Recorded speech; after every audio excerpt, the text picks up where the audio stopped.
Nkomono a ewi ase no beto dwa se Honorable Brian Champion se fata so mo de adwuma no ehyenensa. The policy objective behind SNA's decision to divest 60% of its shares in its hotel investment portfolio aligns with the primary goal of the scheme. The primary goal of the scheme is to provide monthly pensions and related benefits to workers in Ghana, ensuring their retirement income security. SNA's decision to divest is also supported by its funding and investment objectives. As a partially funded defined benefit scheme, SNAT aims to ensure adequate funds are available to pay member benefits in both the short term and long term. Observe we ayora Ignatius Bafo wa ye swafo won ehwe apedie ni adwuma ye ho nsensem na yete ne nke ne no akire what the source sese ne amanfo bi kasa se ai ade ne kra no mo kwa kotone no srete adwumayefo no munimu hwe no wo se National Pensions Regulatory Authority mperimfo no enkomo we nkomra nyina no na ye omanimu sem yese bia omko share dem de bibi kokosi ewu no na ye omanimu sem omkra nsusue ene nam so mo mutu saa anamo we. NPRA came up with a directive, but I will appreciate if my brother, my colleague, really read the directive from NPRA. It said it needed to be furnished with all information relating to the sale of the hotels. Observe Honorable Brian Champion yete ne nkan wona yesoafa Honorable Ignatius Bafo Ignatius Bafo na Brian Champion wasem ene yeke ne so bensem no dosom Ignatius Bafo wona yete ne nkan Honorable Brian Champion na omode hotels ne manwa ehonsem ko ye pia mampani kura bamu no na ocheche mu senye suma se dwadie bi na omo edi nipa bia na wose nani hu bie na ne ko twawisi ano ne ti asantemo ofe ne pepe se jare bob de hwebie no omunyina ehwe bia omokra nsusuye eye NPR phone nsusuye enanam soma sa adwumade ne nyina eba so yemfamo enko BC exams ya ye mane enuanom nkuma no ede ba wieye enne no na no dwoada ena atwede ampo nyankrompo mbase ya dama hatam no nkumachi ototorobo nso to nso ba wi obotentimo a wode gafa dum ne mo nkum gire matata eti wiemu a ye ma ene enuanom nkumai ehye BC exams na se a kese omo ede kochihye so Ghana fa na nyina ene enkoda ne pimpim akiri pimpim na etro san so hui na ena eba wieye no na yesi ye nra enso we na omo tro no ode wani kire Abetifi Senior High School a enkwala ye de omo ko honum so omo nkotro nso we no wo ho no yeso omo tro nso we na akwada ba ko yeso eja wo ka cha chechefo no mo hwe omo so no se 77 predia so peso okodwo nso ekwa ne ho ye ntin ko ma no kwan na nka ompia bonten enkonko ye ni yese emfa ho ne chewpa ene sra omo sra owura no da owura ne se omma kwan ema akwada na enkowi ase na akwada na adwunso egu no ho ewo eye bia wo mo etron so hwe no a chese na akwakwa hosem na odansini a na ono no wo ho bia na ni hu de ekoso nyina no echeche nsemu se de kire okay endi mahu se mo pon exams no free examination room ha usu eden na asi Sembacho, major exams na Junso Dem. Alamitse, Madame Pacho Junso Deminti, Bachomet Mako Junsara. Madame says who could be permission, or could be permission by also almost on my mimpi. And to me, an intem, may I be beyond Temson and meet my PNTMT. May I naka 5 minutes, I may paper. I miss Madame Pacho. My reading Bacho met my P means I'm class will be. Send be out your bedrooms with your poor bar, means I'm a class will be Piama Cooper Biata. I feel Madame Sida Bida, or my Minko Junso. My Bia Cobe, Cacobe, 1 Johnson Gusudem. My say, may matching some my sentimental figure in your neighbor. And not as a small soon, not as a Madame no. I could be permission free in stand and honor. While my 1 p.m. to Johnson, I can one hour Johnson go. Wow. Observant to a year, observe ko abetifi senior high school. Ya wo poem mantemon kola. E ko hono mo kochro BC exams no and na koda ba kwa rehosem. Wo no kra de chese wa twere wi a wo pie no wonsa madan mu biewo. Nenso emfa ho ne kan wo kan ye no. Oba na mfi no mo dwunso rugu no e wo examination hall hono mo. Observe eguso ade mo wa ye kinsensem ya ho. Ene BC exams ya ye man ye nuanom nkuma na e twere no. Opani John Kapi and a henia man said in Komoma West Africa Examination Counselor. Eternity friend say why Korea to say a mophobia no moki kasa a toda in so no or more kwako makia. It's an MPP abandoned free SHS ya banasa monphobuni triso say so may musia na eguye sukuntino as a quambi so no mutimi ye marke Emma as a betty soon colana bim pan and so ne bubo commune and tisano what you say oh one more dear and so no ne mark ne omo hwese MPP anase NDC ne wa bemu ye nkwada no mo kyerɛ ye no ene ɛho anu yi a ɛwɔ so mo de ma no so ma ne sa say MPP say NDC ne wa bem ye betiu ɛma sɛ nim guase bɛba na akwakoba nti wono de omo emfa politics ne nkɔ Absolutely not, because we exams now service make me say every single personnel I use to for the exam no service a member of anything government for that matter. You say personnel, but there are rules that we follow. Marking scheme standard, whatever mark yes, I was at the mount, and only at the mount grade, I was at the mount, so no answer na the mount. There is no situation say it be because you per se you please some particular government go a marking scheme and say it be a background we would award marks to people so that they can get very good grades. No, what the candidates deserve is what everybody gets. Now observe for Penny John Capini attending one the Henia man said in Komama West Africa Examination Council na Oche Simu a day actually no yeah the more echo Ghana mental health authority so one more atena ye Ghana Armed Forces Ghana soldier for na dia ba betu ja se na no omo tena se ekeka ne mesie ni se omo mrantie no omo baba wa omo ye adwuma se asrafo no etodo omo hwe omo pum dini se ne omo hoden setie se ne omo dwene kra no emu nsem setie fi se ne ma ya na soldier fo komu no enya asem keto ne ne ma so a omo edi omo ne ko twa wi se omo ne ti asantam ehu no enya ne nyina ya no mobile bonte ebabeka ne no na Ghana Forces mpanimfo kyerɛ sɛ omo keka ne masie nipa no mama Ghana for ehunu tebia ya sojafo ewo mu a omo kyerɛ sɛ omo haha omo ni no maka ya wa sojafo bebra pem ene has asa be 1300 ya seven produce asabi omo bodaman omo yare omo dwene mu a abusafo ni nyina ya adwuma no ho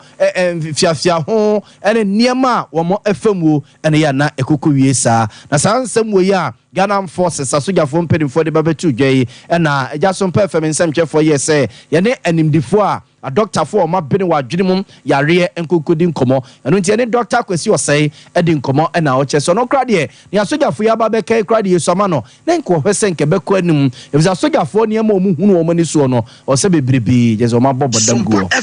na no kra sɛ nipa dodo sa no akot bia o ma dwem enhihim ye na nya adwem yare a na ɛha adwem nanso no enhyɛ da nwanwa bebree efi sɛ 1300 dedika doctor for wo no be atcheche mu say 1300 nyemu nyina na wo adwum yare nemu ebi ewo tibia de hia say wo emma support bi ti say obi eyire afrimu enti awakọ ahohia hia mu na adwum mu aye no hata kakra enti we no onhya da enya adwum yare ne so hia support enti omu nyina aka ho ne kosi 1300 no na so fan say 1300 kwa de wo adwum yare a enhya da nyegwanwa bebre fi say minim asogafo a wo Aminum. Now, so make figures can be 2020. No, we 16,000 in Trindusia. In Tianfa, I feel be a crack a credit never come one. ABC and let's say be about 22,000. Yeah. Now 22,000 that.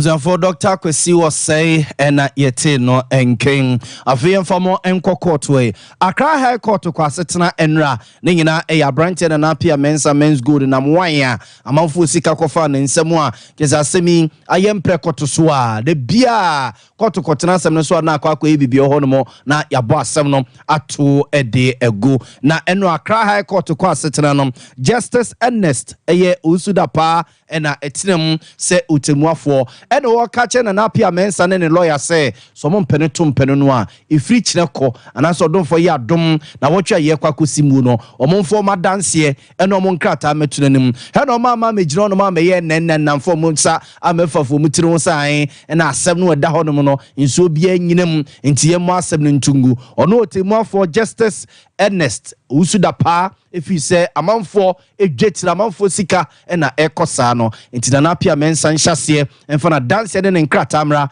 and yes court no and in a day. Mighty God, we thank the Republic for creating an enabling environment for us to be able to, go through the legal, process. We thank the security services for the securities they have provided from then till now. I mean, it's been 6 years.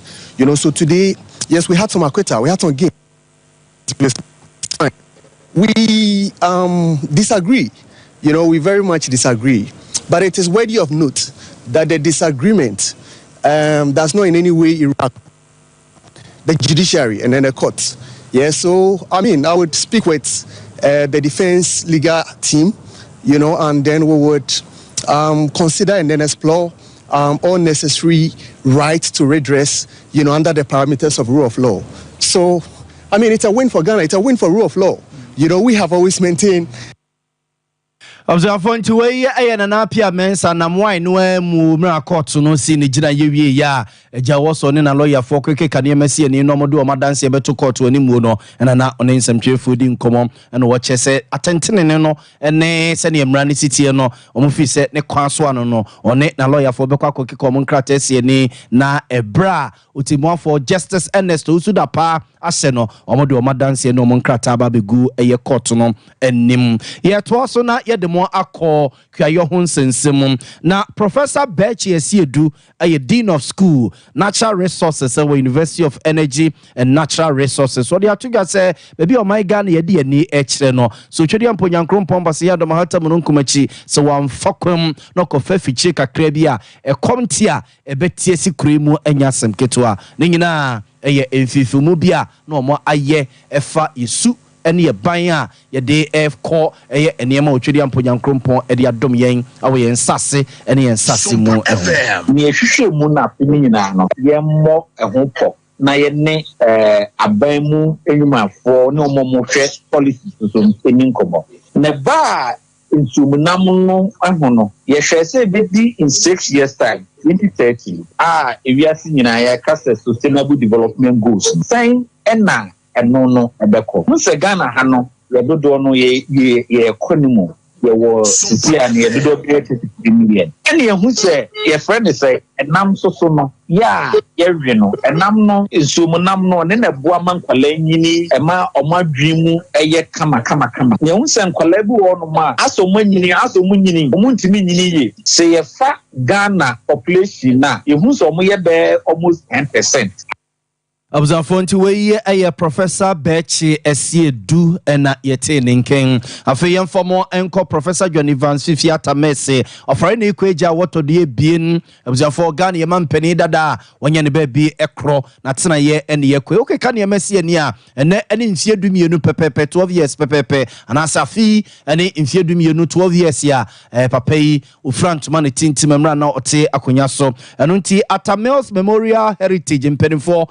sie pino a de ebe kaisa de ye kwanso nkoso omo echese so hwe papa tamle semna na otiase no a agudia na ne je ho pa eye ne yakwesibo ne ka ne se hockey no eno nti omo fa to omo so so mo ba be hyase no omo asre Ghana fo no omo nsem obie no madomo sika kakra na eye hockey omo stadium omo sibia pete Ghana fo na nyina na ye de akaye mampani dada Professor John Evans Fifiata Mills openi Alex Segafia ene cheche nsemu kire.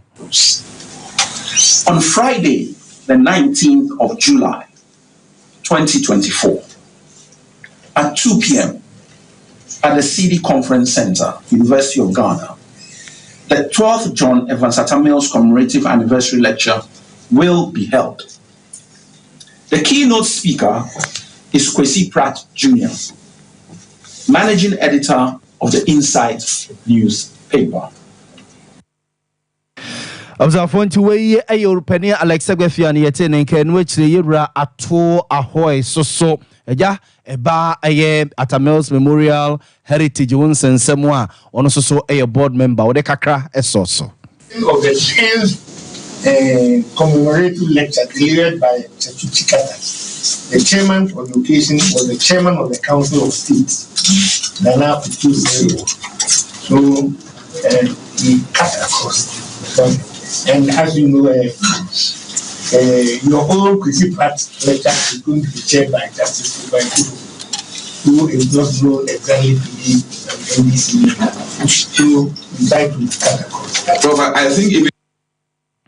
Observe to way a Europenia to ahoy and yet in Atta Mills Memorial Heritage where ye board member also and what church in Simodi Achre no. Yena we so now pay fans some in cinema OCP fertilizers for so ya cinema baby a wubiano it be by ye babe sum war and make you for more do. Yes, abre yensu na chassie na etie guya mado mapamasie mambabe chassie aduamu no baye no OCP fertilizers na mode peteso na niema na so doso saudo bru saudo mo saudo ntos saudo meku saudo jenny dia udo bia OCP fertilizers ude peteso a ebe so doso ntie ebi asase kakraka bia dia wotie ne dia o sesa kono enye asemketua ye OCP NPK 1515 OCP NPK 10-20-10 Nina Enyana Ujaso and Miamia Yetunton Agrochemicals the Menina or Ghana for Nebia Fre 0555 9094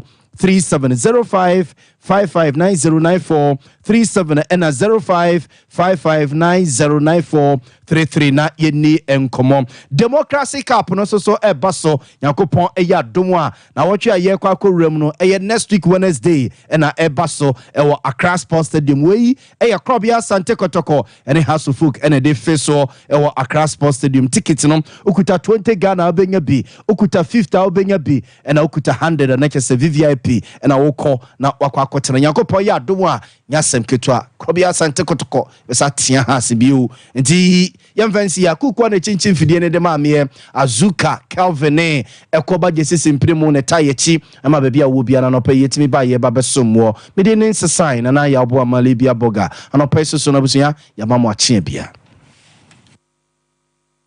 21st clinic yes sciatica expert sciatica no o nerves na wo to ase na fa wo siremu na fa wo nasia besi ase ho no se ho techema eno ene efa ne sciatica na etimi bubu o to ase ka wo se dwe wo sirem wo je ho ba bia enye na no na 21st clinic ba ye adwuma pa wo mu ye ntia baso bo magine wo Ghana ha ene amono ne enya asem ketewa Womuji international awards ahodo womuji local awards ahodo na anu nso na womu be the only sciatica research and treatment center in Africa bibrim ha no ebi ni baabi a gise 21st clinic nkoa womu de bibiduro ene besa oyare no masa de machine aka ho eyayare sabia yare bia wutimi de ko ne mama ade ba ko a womu gidi womu pa no